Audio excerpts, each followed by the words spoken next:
Hello dear viewers, आप सभी का मेरे चैनल मैकेनिकल मेंटेनेंस में स्वागत है। Your go to channel for all the things related to industrial mechanical maintenance.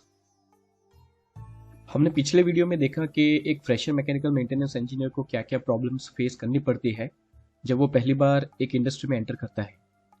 अगर आप भी मेंटेनेंस में अपना करियर परस्यू करना चाहते हैं तो आपको वीडियो ज़रूर देखना चाहिए, उसका लिंक डिस्क्रिप्शन में दिया गया है। इस वीडियो में हम देखने वाले हैं कि एक फ्रेशर को क्या जानकारी पता होनी चाहिए फील्ड में एंटर करने से पहले। इसका बेनिफिट ये रहेगा कि उनको प्लांट के बारे में, प्रोसेस के बारे में जल्दी आइडिया आ जाए। हम एक इंडस्ट्री में क्या क्या मेंटेनेंस एक्टिविटीज़ एग्जीक्यूट करी जाती है वो भी देखेंगे, और आखिर में हम वो टॉपिक्स भी देखेंगे जिसे हम फ्यूचर वीडियोज़ में कवर करने वाले हैं। देखा जाए तो मेजॉरिटी ऑफ इंजीनियरिंग स्टूडेंट्स को ये आइडिया नहीं होता कि टेक्निकल फील्ड में जॉब लगने के बाद उन्हें करना क्या होगा। जिनके पेरेंट्स इस फील्ड में ऑलरेडी हैं उनका पता नहीं, लेकिन हम जब कॉलेज के फाइनल सेमेस्टर में थे तब खुद मुझे और मेरे दोस्तों को ये बिल्कुल आइडिया नहीं था कि एक मेंटेनेंस मैकेनिकल इंजीनियर को करना क्या होगा। हमें यही लगता था कि इंडस्ट्री ज्वाइन करेंगे तो वहाँ पे जो इंजिन्स होंगे उसे खोलना पड़ेगा रिपेयर करने के लिए, इसीलिए हमें स्पैनर हथौड़ा लेके घूमना पड़ेगा। मेरे कुछ दोस्तों ने तो जिम भी ज्वाइन कर लिया था। उनको यह था कि साला नट बोल्ट अगर खोल नहीं पाएंगे तो लोग क्या कहेंगे, लोग कहेंगे क्या इंजीनियर बनेगा रे तू। It was quite funny actually at that time. हमें क्लैरिटी ही नहीं थी कि एक मैकेनिकल मेंटेनेंस इंजीनियर होता कौन है। वही बात क्लियर करने के लिए एक बार फटाफट नजर डालते हैं एक मैकेनिकल मेंटेनेंस इंजीनियर कौन है और उसको एक इंडस्ट्री में क्या क्या करना पड़ता है। मैकेनिकल मेंटेनेंस इंजीनियर एक प्रोफेशनल होता है जिसको ये इंश्योर करना है कि इंडस्ट्री में जो भी इक्विपमेंट या तो मशीन्स इंस्टॉल्ड है वो अपना प्राइमरी फंक्शन बराबर कर रहे हैं। इसके लिए वो उसका मॉनिटरिंग करेगा, इंस्पेक्शन करेगा, और इनकेस कुछ खराबी आती है तो उसे रिपेयर करने का। देखा जाए तो उसका प्राइमरी फोकस मशीन का ब्रेकडाउन प्रिवेंट करना है, और अगर ब्रेकडाउन होता है उस मशीन को कम से कम समय में ठीक करके ऑपरेशंस या तो प्रोडक्शन को हैंड ओवर करने का। ये जो टाइम पीरियड है जब मशीन टेक्निकल फॉल्ट के कारण बंद होती है और जब तक उसे ठीक किया जाता है, उस टाइम पीरियड को डाउन टाइम कहते हैं। तो कुछ की रिस्पॉन्सिबिलिटीज जो मैकेनिकल मेंटेनेंस इंजीनियर की है वो है इक्विपमेंट का इंस्पेक्शन और मॉनिटरिंग करना, उसका रूटीन मेंटेनेंस करना, उस मशीन में अगर कुछ खराबी आती है तो उसे फील्ड में बिना बंद करे उसको ट्रबल शूट करने का, और अगर वो नहीं होती तो उसको वर्कशॉप में लाके रिपेयर करने का। ये जो भी उसने ट्रबल शूटिंग या रिपेयर किया उसका फिर बाद में डॉक्यूमेंट तैयार करना, जिसे हम मेंटेनेंस रिपोर्ट्स भी बोलते हैं। फिर जैसे जैसे इक्विपमेंट्स में अगर कुछ रिपीटेटिव फेलियर्स आते हैं तो उसमें मॉडिफिकेशंस करने का, उसको अपग्रेड करने का, और ये जो सारी जो एक्टिविटीज़ हो रही है उसको सेफ्टी इंश्योर करके कैरी आउट करने का, यानी कि सेफ्टी कंप्लायंस इंश्योर करने का। बड़ी बड़ी इंडस्ट्रीज के अंदर जो मैकेनिकल मेंटेनेंस इंजीनियर होता है उसका काम सिर्फ रूटीन मेंटेनेंस और नॉन रूटीन एक्टिविटीज़ पे ही फोकस रहता है। जो इंस्पेक्शन और मॉनिटरिंग होती है उसके लिए अलग ही डिपार्टमेंट होते हैं। रोटरी डिपार्टमेंट होता है जो कंप्रेसर्स, टर्बाइंस, पंप्स का मॉनिटरिंग करते रहते हैं। उनको अगर कुछ फॉल्ट मिलता है तो वो मेंटेनेंस इंजीनियर को रिपेयर करने के लिए सजेस्ट करते हैं। सिमिलरली स्टैटिक इक्विपमेंट के लिए भी अलग ही डिपार्टमेंट होता है। कोई रिपीटेटिव फेलियर्स होता है तो उसका रूट कॉज एनालिसिस के लिए भी अलग ही डिपार्टमेंट होता है, और अगर उसमें कोई डिज़ाइन चेंजेस करना है तो अगेन उनका अलग डिपार्टमेंट होता है। ओवरऑल सिस्टम की रिलायबिलिटी इंप्रूव करने के लिए भी अलग डिपार्टमेंट होता है। लेकिन एक small to medium scale industry में अगर आप जॉब करेंगे तो मैकेनिकल मेंटेनेंस इंजीनियर का ये सभी एस्पेक्ट्स में इन्वॉल्वमेंट बढ़ जाता है, चाहे वो रिस्क असेसमेंट हो, रूट कॉज एनालिसिस हो, डिज़ाइन इनपुट हो, या तो सिस्टम की रिलायबिलिटी इंप्रूव करना हो। तो अब बात करते हैं कि एक फ्रेशर या तो न्यू ज्वाइनी को क्या पता होना चाहिए फील्ड में पैर रखने से पहले, ताकि उसे एक एडेड एडवांटेज मिले। सबसे पहली बात जो हर एक इंडस्ट्री में बताई जाएगी वो है बेसिक इंडस्ट्रियल सेफ्टी। तो इसके लिए आपको सेफ्टी रिलेटेड कुछ टर्म्स हैं वो अगर पता रहेंगे, जैसे कि विंडशॉक क्या होता है, असेंबली पॉइंट क्या होता है, लाउडोफोन क्या है, टीबीटी क्या है, ये सारे जो टर्म्स है आप पहली बार अगर सुनेंगे ना तो आपको पता ही नहीं लगेगा आप ये कहना क्या चाह रहे हैं। तो ऐसे कई सारे टर्म्स होंगे जिससे आप पहली बार रूबरू होंगे। इसी सेफ्टी इंडक्शंस में फिर आपको क्या इमरजेंसी में करना चाहिए, क्या इमरजेंसी में नहीं करना चाहिए, वो सब चीज़ें बताई जाती हैं। प्लांट टू प्लांट ये चीज़ें डिफर होती है, but there are few basic things जो हर एक इंडस्ट्री में एप्लीकेबल रहती है। एक बार आपका सेफ्टी इंडक्शन हो जाएगा, फिर आपको प्लांट में जाने के लिए परमिट किया जाएगा। प्लांट में जाने का परमिशन मिल गया और अगर आप सीधा प्लांट में दौड़ने लगे तो बाबू आप अपना टाइम वेस्ट कर रहे हैं। आपको प्लांट में एंटर करने से पहले सबसे पहले जो आपको जानना चाहिए वो है उस प्लांट में जो भी इक्विपमेंट इंस्टॉल किए गए हैं उसका tagging system. Tagging system is basically nomenclature. जो भी इक्विपमेंट है वो कौन से सेक्शन में इंस्टॉल किया गया है, वो कौन से टाइप का है और उसका सीरियल नंबर, ये पूरी डिटेल आपको उस टैग के अंदर मेंशन करी जाती है। Typically P is used for pump, PM is used for pump motor, C is used for column, V is used for vessel. So these are most common terms used in tagging system. तो ये आपको पता होना चाहिए। इसके बाद जो चीज़ आपको करना है वो है PNID पकड़ना चाहिए, उसका प्रोसेस फ्लो डायग्राम मांगना चाहिए, क्योंकि इससे आपको प्लांट का जो प्रोसेस है उसकी क्लैरिटी पूरी तरह से आ जाएगी। कितने न्यू ज्वाइनर्स को तो यही आइडिया नहीं होता कि PNID होता क्या है, उसका फुल फॉर्म क्या होता है। सो PNID is basically process and instrumentation diagram. इसके बाद अगर प्लांट का लेआउट है तो प्लांट का लेआउट भी एक बार देख लेना चाहिए, जिससे आपको जेनरिक आइडिया आ जाएगा कि कौन सा इक्विपमेंट मेरा कहाँ पे इंस्टॉल्ड है। वो क्या बेसिकली टॉप व्यू है आपके प्लांट का, जैसा हम गूगल में मैप देखते हैं, गूगल मैप बिल्कुल वैसा ही है। लेकिन इसके अंदर क्या है कि हर एक जो इक्विपमेंट है उसको टेक्निकल सिंबल के साथ दर्शाया जाता है, साथ में टैग नंबर और बाकी सारी डिटेल्स भी अंदर मेंशन होती है। उसके बाद आपको जो आइडिया हो जाना चाहिए वो है बेसिक पाइपिंग टर्म्स का, और वो एक्चुअली दिखते कैसे हैं। ताकि क्या है कि जब आप लाइन ट्रेसिंग करेंगे प्लांट में, जब आप फील्ड में जब जाएंगे तो आपको आइडिया आएगा कि ठीक है PNID के अंदर पंप के बाद NRV दिखाया गया है, आइसोलेशन वाल्व है, तो वो सब इधर पे इंस्टॉल्ड है और वो पाइप मेरी कहाँ से कहाँ पे जा रही है वो भी आप फॉलो कर सकते हैं। ये जो लाइन को फॉलो करना है उसी को लाइन ट्रेसिंग कहते हैं। कहीं कहीं पे बहुत कंफ्यूजन रहता है, इसलिए आइसोमेट्रिक ड्राइंग्स भी प्रोवाइड करते हैं। Isometric drawings actually 3D view of piping, जो भी प्लांट में पाइप इंस्टॉल किया गया उसका 3D व्यू है, बट सिंपल लाइंस के टर्म्स में वो दिखाया जाता है। लास्ट में प्लांट में किस टाइप की वर्क परमिट सिस्टम फॉलो की जाती है उसका आइडिया लेना चाहिए। कौन से टाइप के परमिट इशू करे जाते हैं उसका भी आइडिया लेना चाहिए। हर एक इंडस्ट्री में 3 टाइप के परमिट तो होते ही हैं, कोल्ड परमिट, हॉट परमिट और कन्फाइंड स्पेस परमिट। इसके अलावा अगर कोई अलग प्लांट स्पेसिफिक परमिट है तो वो अलग से डिफाइन किया जाता है। तो टाइप ऑफ परमिट जो है उसका आइडिया होना चाहिए। फिर हर एक टाइप ऑफ परमिट में अलग अलग लोगों की अथॉरिटी रहती है, सिग्नेचर्स रहती है जो हमें लेना रहता है। जैसे कि इशू करने वाला शिफ्ट इंचार्ज होता है तो उसकी सिग्नेचर रहती है, जो काम करने वाला होता है यानी कि जो मेंटेनेंस एक्टिविटी कैरी आउट करने वाला है उसकी सिग्नेचर रहती है, और फील्ड के अंदर फील्ड ऑपरेटर या तो फील्ड ऑफिसर की सिग्नेचर रहती है। डोंट वरी, ये जितनी भी चीज़ें हमने अभी तक डिस्कस की है वो सारी की सारी फ्यूचर वीडियोस में हम कवर करने वाले हैं।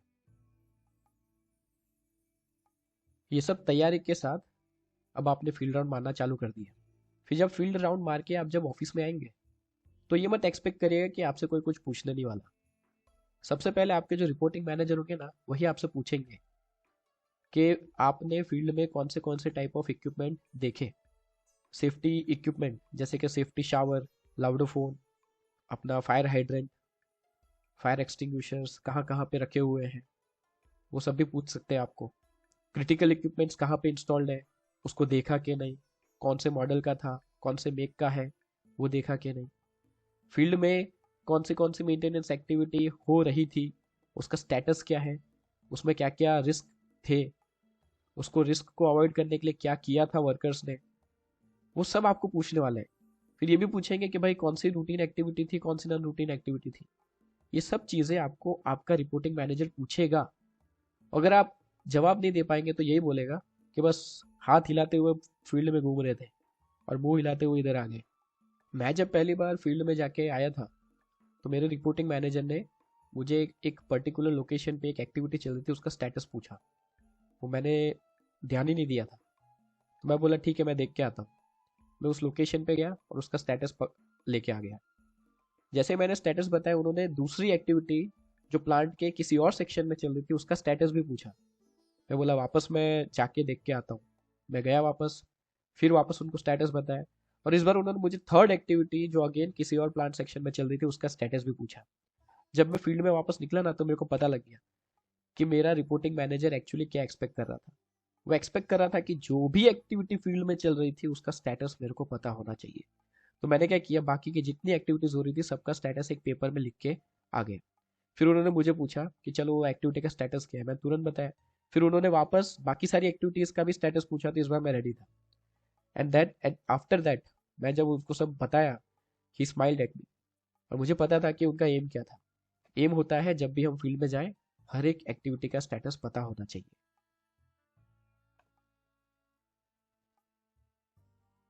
तो अब बात करते हैं रूटीन एक्टिविटीज क्या होती है जो कि फील्ड में कैरी आउट की जाती है। हर इंडस्ट्री का अलग अलग डेफिनेशन रहता है रूटीन एक्टिविटीज का। कुछ इंडस्ट्री में हर वो एक्टिविटी जो 3 महीने में एक बार मिनिमम करते हैं उसको रूटीन डिफाइन करते हैं। तो कुछ इंडस्ट्री ऐसी होती है जो हर 6 महीने में अगर कोई एक्टिविटी रिपीट हो रही है तो उसको रूटीन एक्टिविटी काउंट करते हैं। तो ये जो लिस्ट अभी हम देखने वाले हैं वो ऐसी कुछ एक्टिविटीज है जो हर इंडस्ट्री में करी जाती है irrespective of type of industry. तो सबसे पहली चीज जो होती है वो है रैकअप एंड पैकअप मीटिंग्स। रैकअप मीटिंग के अंदर पूरे दिन में जो हमने जॉब्स करने हैं, जो हमने प्लान किए हैं, वो डिस्कस करे जाते हैं। इसके अलावा ऑपरेशंस या प्रोडक्शंस का कुछ ऑब्जर्वेशन होता है, जो जॉब उनके एंड से लेने हैं जो सिस्टम में डिफाइंड नहीं है वो डिसाइड किए जाते हैं whether we have to take them और नॉट। सिमिलरली बाकी किसी डिपार्टमेंट का खुद का कोई ऑब्जर्वेशन होता है कि हमें ये एक्टिविटी करनी है अपार्ट फ्रॉम शेड्यूल, वो भी उसी मीटिंग में डिसाइड किया जाता है। उसी के परमिट्स वगैरह रिक्वेस्ट किए जाते हैं। पैकअप मीटिंग के अंदर at the end of the day जितना भी हमने प्लान किया रैकअप मीटिंग में, वो सारे का सारा जो एक्टिविटीज हमने किया उसका स्टेटस पैकअप मीटिंग में लिया जाता है। नेक्स्ट जो एक्टिविटी रहती है वो है पीएम एक्टिविटीज। ये ऐसी एक्टिविटीज है जो सिस्टम के अंदर शेड्यूल की करी होती है। ये बेसिकली रोटरी इक्विपमेंट्स के लिए ज़्यादा एप्लीकेबल होता है। कुछ कुछ केसेस के अंदर कुछ क्रिटिकल लाइंस होती है या तो कुछ क्रिटिकल इक्विपमेंट होता है, उनका भी विजुअल इंस्पेक्शन शेड्यूल किया जाता है, उनको भी पीएम एक्टिविटीज़ के अंदर इंक्लूड किया जाता है। थर्ड एक्टिविटी जो आती है वो है LLF and condition monitoring. LLF means look listen feel. इसमें जो इंजीनियर्स होते हैं वो फील्ड में जब राउंड मारते हैं तो उसमें उनका जो ऑब्जर्वेशन होता है वो अलग से रिपोर्ट किया जाता है। रैकअप मीटिंग में जो अनप्लान्ड एक्टिविटीज हमें लेनी होती है डिपार्टमेंट को एक्चुअली, वो ये एलएलएफ के थ्रू ही आइडेंटिफाई करी जाती है। उसका आइडिया एलएलएफ के थ्रू ही आता है। ठीक है, जो भी हम लोग रैकअप मीटिंग में एडिशनल एक्टिविटीज हम रिक्वेस्ट करने वाले हैं। फिर आता है फैब्रिकेशन एक्टिविटीज। कहीं ना कहीं पे कोई पाइप के अंदर कुछ अगर डैमेज होता है या तो कुछ पाइप लोकेशन में रिपेयर करनी है तो वो फैब्रिकेशन एक्टिविटीज़ के अंदर आती है। ये भी यूजुअली चलते ही रहता है। कहीं ना कहीं प्लांट में कोई ना कोई लोकेशन पे लीक होगा ही, तो उस लीक को रिपेयर करने के लिए, उस डैमेज पाइपिंग को रिपेयर करने के लिए फैब्रिकेशन एक्टिविटीज़ ली जाती है।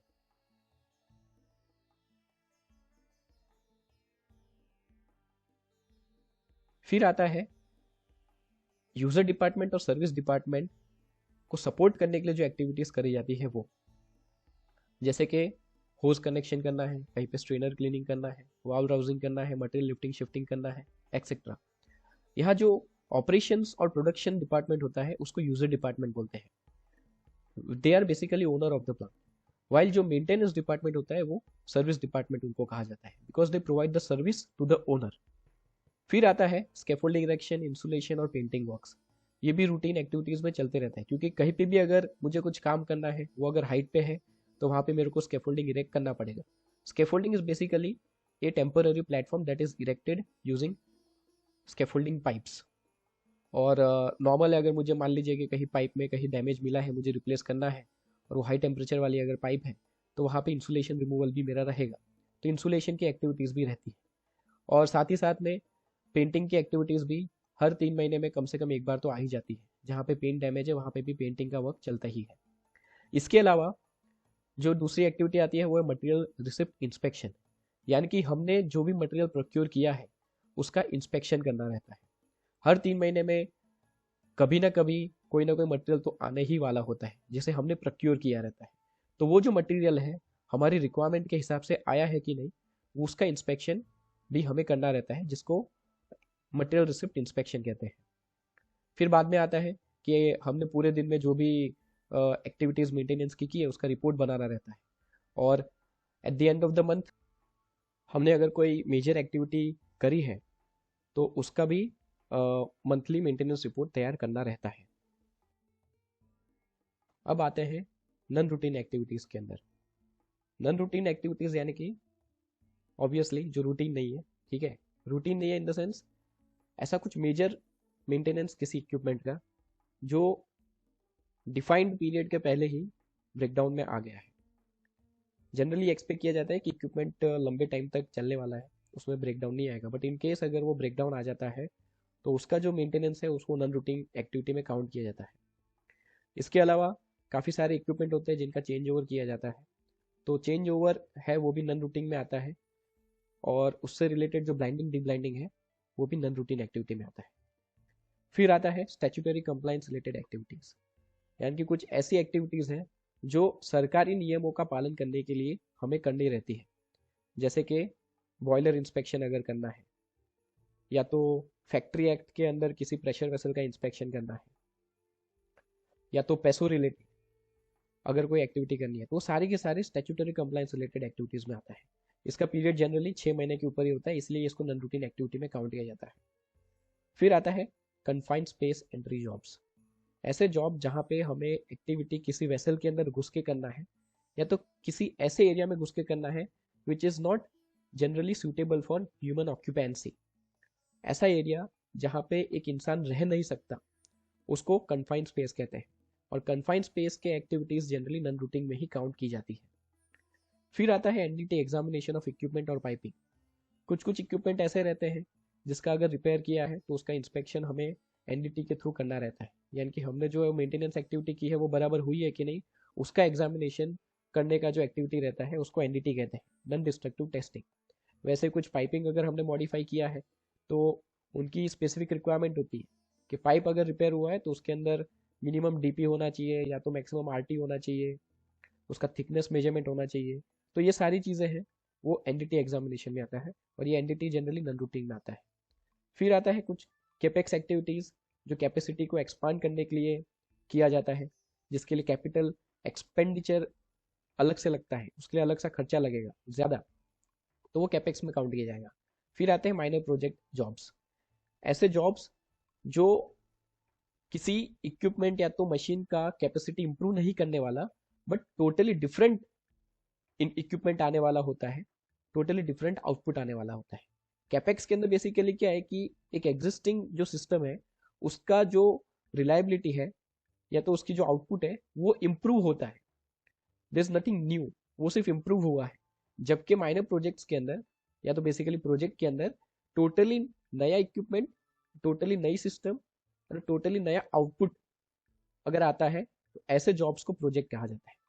फिर एंड में ऑडिट्स, हर कंपनी में ऑडिट्स चलती है और ये नॉन रूटीन होता है क्योंकि ये हर 6 महीने में ऑडिट नहीं करते, it happens every year, every 2 year, every 3 years, तो वो ऑडिट्स भी नॉन रूटीन में आता है।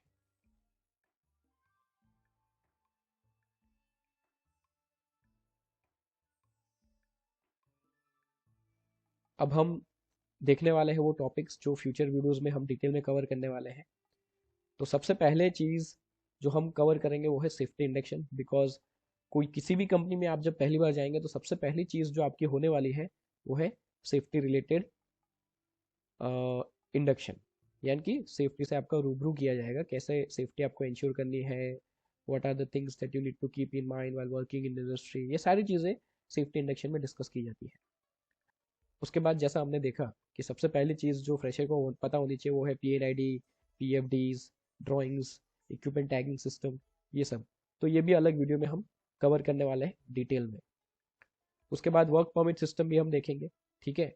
मैनुअल वर्क परमिट सिस्टम देखेंगे, सैप सिस्टम में कैसे वर्क परमिट सिस्टम होता है वो भी हम देखेंगे। फिर piping system and related components भी हम डिस्कस करेंगे डिटेल के अंदर। पाइपिंग सिस्टम के अंदर क्या क्या कंपोनेंट्स होते हैं, वो कैसे दिखते हैं, उनका क्या फंक्शन रहता है, कैसे आइडेंटिफाई करना है, ये सारी चीज़ें हम डिटेल में देखने वाले हैं। फिर देखेंगे type of equipments, static as well as rotary. यहाँ पे जितने भी टाइप के स्टैटिक इक्विपमेंट्स एक इंडस्ट्री में होते हैं वो हम सब देखने वाले हैं। यहाँ पे एक सिंगल लाइन में मैंने लिख दिया type of static equipments, but there will be multiple videos for individual type of equipments whether they are static और रोटरी।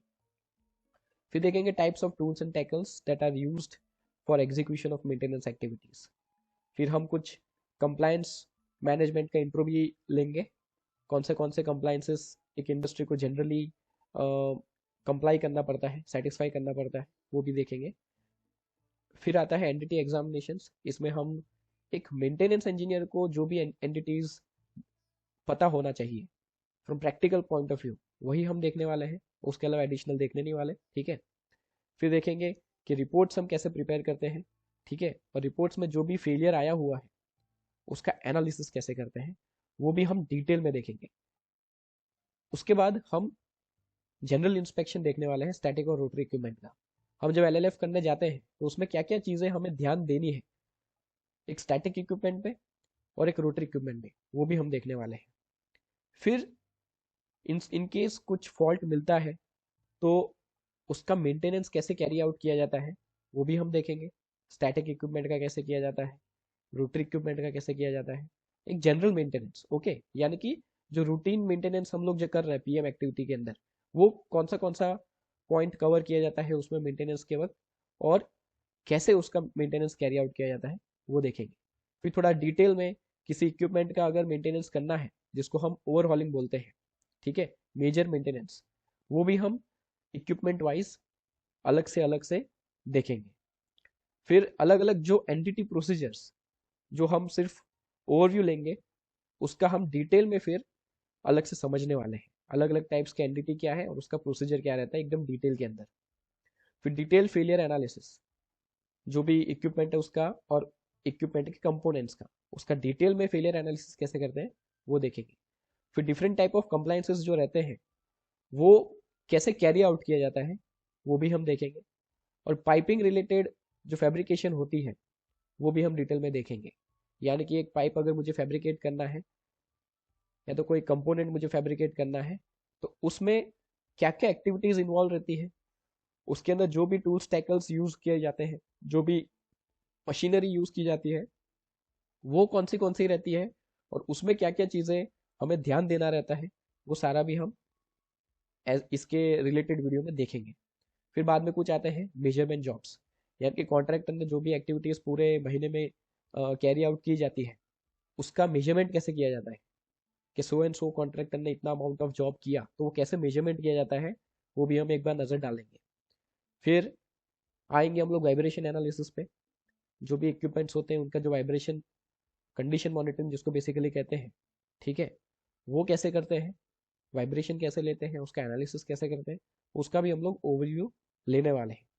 तो बेसिकली देखा जाए तो बहुत सारे पॉइंट्स हम लोग कवर करने वाले हैं जितने भी फ्यूचर वीडियोस आने वाले हैं, ठीक है। तो मेरा कोशिश यही रहेगा कि ये सारे पॉइंट कवर हो। इसके अलावा अगर आपको लगता है कि एक आध पॉइंट मैंने छोड़ दिया है लिस्ट के अंदर तो आप वो कमेंट सेक्शन में ऐड कर सकते हैं। So be ready to keep your hunger active for the knowledge, ठीक है। वीडियो को लाइक करें अगर आपको लगता है कि ये सारी चीज़ें आपको काम आएगी, वीडियो को शेयर करें अगर आपको लगता है कि आपके दोस्तों को भी ये चीज़ें पता होनी चाहिए, और सब्सक्राइब करें अगर आपको ये सारा जो टॉपिक्स हमने डिस्कस किया है उसके बारे में आपको इन डेप्थ नॉलेज चाहिए था। सो Keep a watch for upcoming videos if you wish to develop your technical skills. Thank you.